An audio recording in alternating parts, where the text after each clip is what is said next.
Hello बच्चों, कैसे हो आप लोग। आई होप आप लोग अच्छे होंगे। मेरा नाम है सुभाष गुप्ता और आज बात करेंगे मिड पॉइंट थ्योरम के बारे में, जो कि क्लास नाइन्थ वालों के लिए बहुत ही इंपॉर्टेंट टॉपिक है। ठीक है, तो देखते हैं इस टॉपिक को। देखो, ये जो टॉपिक है बहुत ही आसान सा है और इस टॉपिक में देखा जाए तो कोई जान है ही नहीं।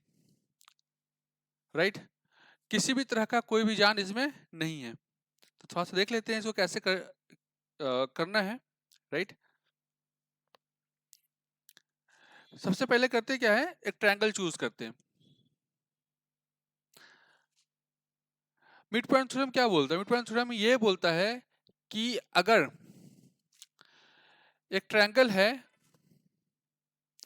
और इसका मिड पॉइंट को अगर हम ज्वाइन करें, मतलब लेट सपोज कि ये इसका मिड पॉइंट है, ये मिड पॉइंट है और ये इसके मिड पॉइंट है।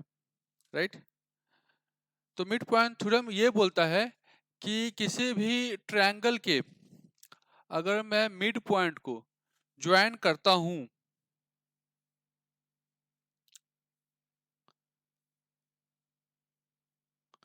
तो ये जो मिड पॉइंट, ये जो लाइन है जो बीच में जो मैंने किया है, ये जो लाइन है वो क्या होगा, इस लाइन के पहली बात तो पैरेलल होगा और दूसरी बात क्या है कि ये जो लाइन है इस लाइन का क्या होगा, हाफ होगा। राइट, यही है हमारा मिड पॉइंट थ्योरम। तो कैसे करेंगे? तो इसको हमें प्रूव करना है कि भाई जो भी आपने बात बताया है वो सही है या फर्जी में फर्जी है है कि नहीं। तो इसमें करते क्या है कि ये जो लाइन है डी है, तो डी के मैं थोड़ा सा और आगे तक मैं इसको एक्सटेंड कर लेता हूँ। ठीक है, मैंने उसको कुछ यहाँ तक मैंने एक्सटेंड कर लिया। इस तरह से एक्सटेंड करना है कि डीई और ये ईएफ ये जो होना चाहिए इक्वल होना चाहिए। राइट, ये कंस्ट्रक्शन के अंदर आ जाएगा। दैट इज क्या होगा, DE this is equal to EF, ये दोनों क्या होना चाहिए, इक्वल होना चाहिए, कंस्ट्रक्शन में है।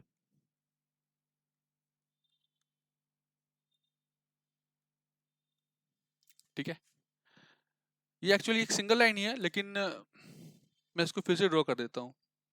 आई थिंक ये ज़्यादा सही रहेगा। मैं इसको फिर से ड्रॉ कर लेता हूँ। ठीक है, इस बार सही बन जाए।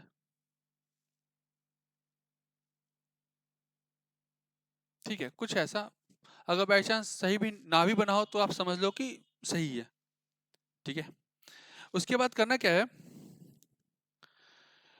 मुझे इसको ज्वाइन करना है सी के साथ। मैं इसको ज्वाइन कर लेता हूँ। मैंने ज्वाइन कर लिया। ठीक है, तो ये हमारे पास ई था और ये मेरे पास एफ है। Right, okay. तो क्योंकि मैंने कंस्ट्रक्शन में D equal to E F मैंने ऑलरेडी ज्वाइन कर रखा है। राइट, तो ये दोनों साइड्स हमारा इक्वल इक्वल है। Now in triangle, in triangle अगर मैं A D E and triangle C E F इस दोनों की मैं बात करता हूँ। Right, triangle A D E और ट्रायंगल सी ई एफ की अगर मैं बात करूं तो क्या होगा, आप देख सकते हो ये एंगल और ये एंगल क्या है, वर्टिकली अपोजिट एंगल है। राइट, ये दोनों एंगल क्या है, वर्टिकली अपोजिट एंगल है। उसके बाद क्योंकि ये जो है पॉइंट जो ई है मेरे पास वो क्या है, मिड पॉइंट है, तो मिड पॉइंट होने की वजह से मैं बोल सकता हूं कि ये जो साइड है और ये जो साइड है दोनों क्या होगा, इक्वल होगा। राइट, तो मैं बोल सकता हूं कि ये साइड एंगल साइड से दोनों ट्रायंगल क्या हो गया, कॉन्ग्रुएंट हो गया। अगर ये दोनों ट्रायंगल कॉन्ग्रुएंट अगर हो गए तो कहानी खत्म हो गया। उसके बाद फिर क्या होगा, एडी मैं इसको लिख लेता हूँ, ठीक है, ज्यादा सही रहेगा। तो एडी में मैं लिख सकता हूँ angle A E D this equal to angle C E F, C E F. Right, A E this equal to C E and D E this equal to E F. तो बोल सकता हूँ triangle A E D is congruent to triangle C E F. दोनों triangle congruent हो गए। तो कॉन्ग्रुएंट होने के बाद ये एंगल इक्वल टू ये एंगल बन जाएगा। बोलो हाँ ना में जवाब दो। और ये एंगल दिस इक्वल टू इस एंगल के इक्विवेलेंट हो जाएगा, राइट। अच्छा एक बात बताओ, ये एंगल और ये एंगल अगर इक्वल अगर है, इसका मतलब क्या है, ये दोनों अल्टरनेट एंगल्स है। तो अल्टरनेट एंगल्स इक्वल कब होते हैं? जब लाइन पैरेलल होगा। तो मतलब ये जो लाइन होगा इस लाइन के क्या होगा, पैरेलल होगा। पैरेलल अगर होगा तो मैं ये पूरा का पूरा जो लाइन हो गया, लाइन मतलब ए बी, ये whole line this A B parallel to C F, right, A B parallel to C F, okay. अच्छा, और क्योंकि ये दोनों ट्रायंगल कॉन्ग्रुएंट है, इसका मतलब ये हुआ कि ये साइड और ये साइड क्या होगा, इक्वल इक्वल होगा, राइट। जब ये दोनों साइड इक्वल इक्वल होगा तो मैं लिख सकता हूँ this A D this equal to क्या होगा, सी एफ, राइट। और ए डी जो है बी डी के ऑलरेडी इक्वल इक्वल है कि नहीं, क्योंकि डी जो है मिड पॉइंट है ए बी का, राइट। डी जो है ए बी का मिड पॉइंट है। देयरफॉर मैं लिख सकता हूँ A D equal to C F, और ए डी जो है क्या है, बी डी के इक्विवेलेंट है, राइट। अब देखो मैं इस क्वाड्रिलेटरल की बात करता हूँ, ठीक है।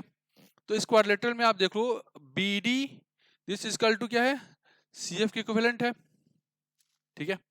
B D this equal to C F के इक्विवेलेंट है, ठीक है। और B D parallel to C F, ठीक है।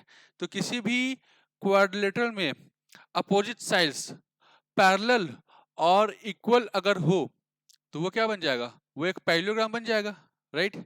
तो ये जो बन गया आपके पास, ये जो बन गया बी सी एफ डी, ये एक पैरेललोग्राम बन गया कि नहीं बन गया, बोलो हाँ ना में जवाब दो।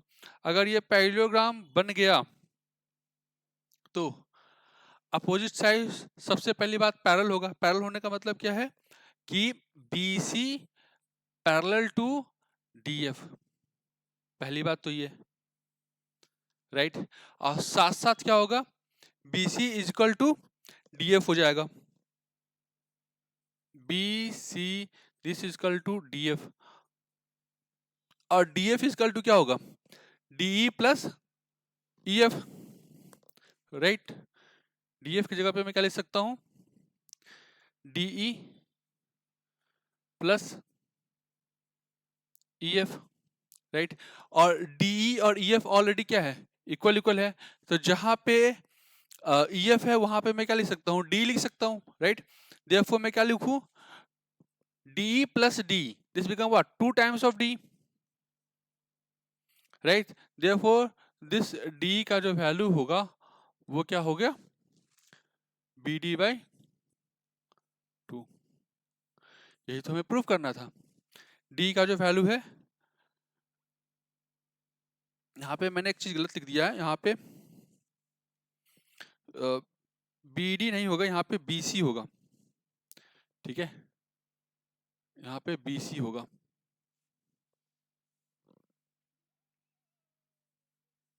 ये BC, क्योंकि किसी भी पैरेललोग्राम में अपोजिट साइड्स क्या होते हैं, पैरेलल और इक्वल होते हैं। देखो ये BC होगा, ये BD नहीं होगा, राइट। यहाँ पे भी क्या होगा, BC बाई 2, ठीक है। यही तो हमें प्रूफ करना था। मैंने क्या बोला था कि मिड पॉइंट थ्योरम ये बोलता है कि अगर किसी भी ट्रायंगल में ये जो होता है ना, जो दो साइड्स है उस दोनों को अगर मैं मिड पॉइंट को अगर मैं कनेक्ट करता हूँ तो ये जो लाइन होगा वो लाइन जो होगा इसके पैरेलल होगा, पहली बात। और साथ साथ ये जो लाइन होगा ये इस लाइन का हाफ होगा। यही है हमारा मिड पॉइंट थ्योरम, जो कि क्लास 9th में पढ़ना है। क्लास 10th के पॉइंट ऑफ व्यू से देखोगे तो ये बहुत ज़्यादा आसान है। बीपीटी से इसको हम बहुत इजी वे में इसको प्रूव कर सकते हैं, राइट। आसान है, ठीक है। तो आज का वीडियो हम यहीं पे ख़त्म करते हैं।